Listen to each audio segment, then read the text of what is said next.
We are live and welcome to Leadership Dolce, where I am serving up my sweet morsels of wisdom every other Monday night right here at Newborn Evolution at 7 p.m. Eastern Standard Time. So glad you are here because tonight I've got a goodie, a real goodie. But before we start, I just wanted to let you know I'm Joanne Newborn, certified lifestyle and leadership coach.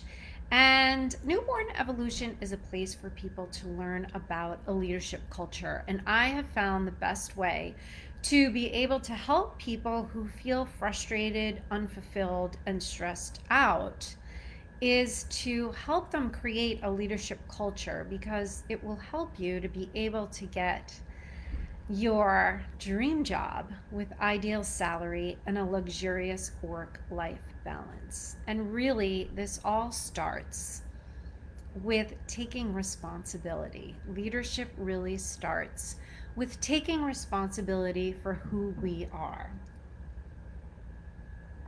So tonight, I am going to be speaking about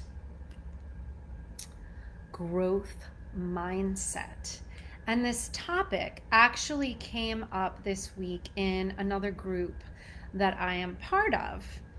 And I was actually asked to make a video about growth mindset. And that video is a short one. So I said, you know what? I feel like I have a lot to say on this topic. So I'm going to make it one of my leadership dolces. So here I am to talk about growth mindset.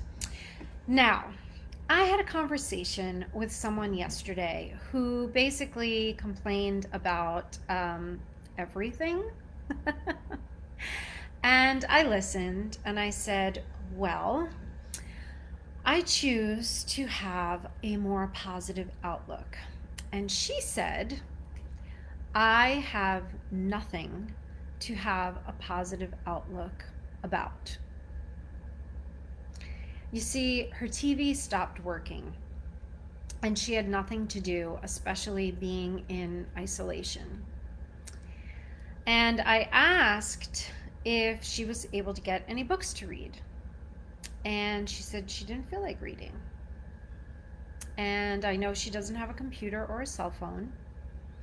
And I said, you know, if you got an iPad, then if the TV went out, you'd have lots of options for things to watch. There'd be lots of music that you could listen to. There's lots of interesting things that you can do, and it would be a great way for you to be able to connect with other people. And she said, nah. So do you see how she's keeping her own world very small and very fixed? And I want to ask you, what do you think about that? What do you think about that? You see, we tend to only see the bad in a situation, yet there's an incredible amount of good in this situation of what we're in right now if we have a growth mindset. So tonight, I am going to be talking about a fixed mindset versus a growth mindset. Now, Albert Einstein said, we cannot solve our problems with the same thinking that we used to create them. This is true. This is very true. So most people either have a fixed mindset or a growth mindset. And people who have a fixed mindset, when they're faced with a challenge, they will feel like a failure and they will blame others for their disappointments. Whereas when a person has a growth mindset, they will see their challenges as an opportunity to learn and grow, and have this as a chance to learn to grow from others because they know that their potential is limitless. And so some of the most brilliant, talented people are actually in a fixed mindset.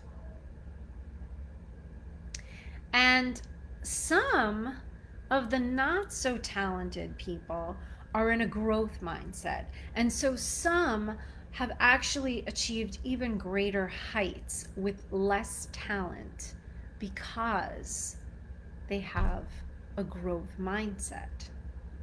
So, all of this that I'm talking about right now is documented in a book by Carol S. Dweck. She's a PhD, and the name of the book is called Mindset. It's a great book. So, how do you think that you appear to people? Do you think that you appear to have a fixed mindset or a growth mindset? Let me know. Let me know what you think and how people perceive you.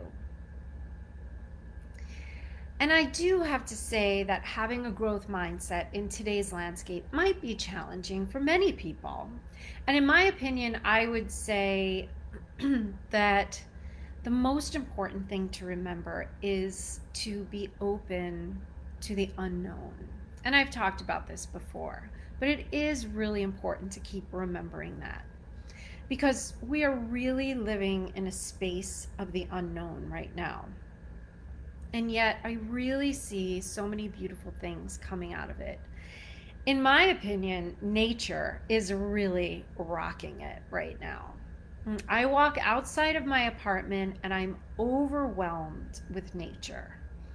The trees and plants are just more lush and green than I've ever seen them. And beautiful bunnies are hopping around all over the place. And there are chipmunks scurrying around and beautiful singing birds of all shapes and sizes all around. And so in my neighborhood, people have even been sharing photos of eagles and owls that they've seen in their backyard and in nearby parks.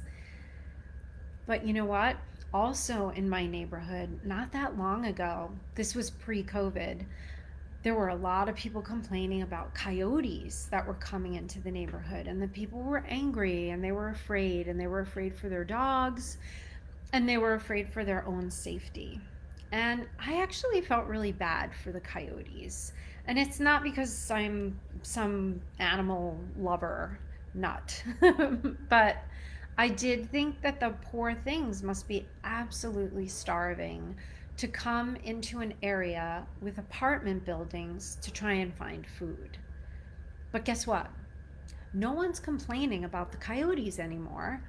They actually forgot all about them because now the coyotes have plenty of food, right? They have the bunnies and the chipmunks and the birds. So no one remembers that. No one remembers they were complaining about the coyotes because now they have other things to moan and groan about. But I am really loving nature through this really challenging time. I really have an appreciation for it. And also, during this very tumultuous time, I have seen incredible business innovation. I'll give you an example. So while the restaurants were all shut down, with the exception of takeout, this was a few months ago, one wine store in another state partnered with a nearby restaurant next to them. And what they did was they would pair a bottle of wine with meals that were offered by this nearby restaurant. And the concept really took off. And the wine store became so busy that they actually needed more help to help stock and restock the wines. And so they remembered that all of these sommeliers were out of work because restaurants weren't open. So what they did is they did the math to figure out how many hours a sommelier could work for them and still be able to collect their unemployment check and still be able to get their $600 bump as well. So they were really helping them to make ends meet. And it really worked out because now they were providing even more value for their customers because, I mean, they had sommeliers choosing wines to pair with these customers' meals. And I mean, who wouldn't want a sommelier picking out your wine for you? And so their business was really booming. And so this is just a couple of examples of having a growth mindset while everyone else is moaning and groaning about the situation that we're in right now. So I have to say, if you have shown up here, then you definitely have a growth mindset. And here's the good news. I'm going to pause for a second. The good news is that no one is ever doomed to be stuck in their mindset or in their situation in life. There's no fate. We create our own fate. So if we want to look inside and learn and grow and see the world as being filled with intimate possibilities, then it's all there for us. And there's nothing that is stopping us. All of us are able to do this. Wow. I mean, what an opportunity we have, right? No one is more special than another, but the key is a willingness to take responsibility. So this doesn't come easily to everyone, right? That this is the difference of being able to take control of your life or having life control you. Which would you rather have? Let me know. Which would you rather have? You see, the ordinary person lets life control him or her, allowing life to just happen to them, right? Everything's happening to them, rather than creating their own destiny. So let me ask you, do you have a fixed mindset or do you have a growth mindset? Let me know. What do you think? And do you have any questions? Just put them in the comments and I will answer your questions for you about a fixed mindset or a growth mindset. And if you're ready to take responsibility, I only have one spot left for the August Leadership Lounge, so you better hurry up or you'll be SOL until the September Leadership Lounge. So I will post the link in this post, and please post your questions, your challenges, or your topics that you would like to learn more about. And I always say this, if you prefer to be anonymous, you can just send your questions to me at joanne@newbornevolution.com and I will keep it anonymous for you. So this was a short but deep leadership lounge. And if you missed it and you're coming in on the tail end, I highly encourage you to watch it again because it's not too long, but there's a lot of really good information here. And I hope you enjoyed tonight's Leadership Dolce as much as I did. And I'm sending love to you all and love to Italy. My goodness, I would love to take a trip to Italy. I don't know when that'll happen again, but hopefully soon. And next Monday, I will be back here with a taste of trifecta, where I give you a small 48-hour window where you can get a taste of my signature private coaching program, Trifecta, 3 Levels to Success. And I'll be sharing one of my lessons. I teach a monthly lesson. So I'll be sharing one of my lessons next week right here at 7 p.m. for a taste of Trifecta. And I will see you guys all real soon. Sending you lots of love. Bye.